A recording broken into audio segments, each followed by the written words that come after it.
Halo guys, ini adalah cerita dari teman sosmed aku.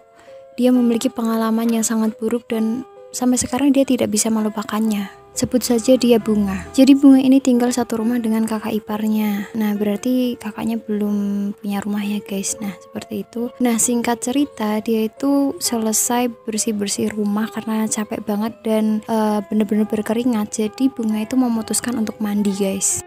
Nah, di tengah-tengah saat mandi, Bunga itu merasa seperti ada yang mengintip. Dia refleks menghadap ke atas dan ternyata di atas itu ada orang guys. Karena kaget, Bunga itu tidak bisa bergerak guys. Dia itu seperti nge-freeze dan refleks membuang air dari gayung ke atas. Dia benar-benar sedih dan hancur. Dia mau cerita sama ibunya pun tidak berani karena mungkin malu dan takut ya guys. Nah, ternyata kejadian tersebut itu bukan pertama kalinya. Kak iparnya tuh pernah masuk ke dalam kamarnya si Bunga saat si Bunga itu sedang ganti baju guys. Wah, nggak sopan banget ya.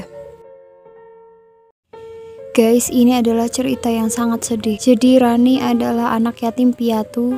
Semenjak ibu bapaknya meninggal, dia hidup bersama dengan kakaknya yang sudah berkeluarga guys. Kalau pada umumnya hidup bersama kakak itu ya fine-fine aja ya guys, karena memang saudara sendiri. Tapi berbeda dengan Rani.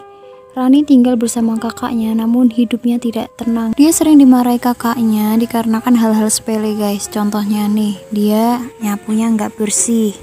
Terus dia nyuci piringnya nggak bersih.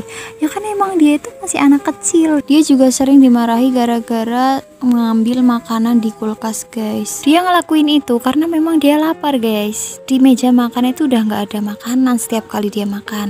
Nah, suatu ketika Rani ini mengeluh kesakitan di bagian perutnya guys. Ternyata dia itu menderita sakit GERD. Namun kakaknya itu tidak menggubris dan menyuruhnya tidur. Rani pun sedih sekali guys. Dia berdoa ingin bertemu dengan ibunya dan akhirnya berbicara sama hantu.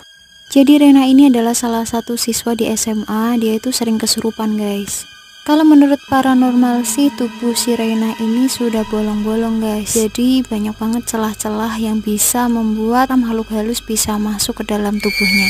Saat jam matematika dimulai, tiba-tiba Raina hanya terdiam dan memegang kepalanya. Gurunya pun menegur Raina dan tiba-tiba Raina malah tertawa terbahak-bahak seperti anak kecil guys. Karena ini bukan kejadian yang pertama kalinya, teman-temannya langsung sigap memegang tangan serta kakinya Raina serta membacakan ayat-ayat kursi. Tiba-tiba, aku mah diwaca kui, aku pengen jaluk pemen. Ternyata yang memasuki si Rena itu adalah anak kecil guys. Dia tidak ingin dibacakan ayat kursi, dia ingin meminta permen.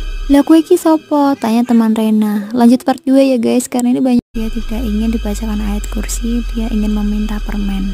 Lah kue ki sopo? Tanya teman Rena. Lanjut part 2 ya guys, karena ini banyak banget.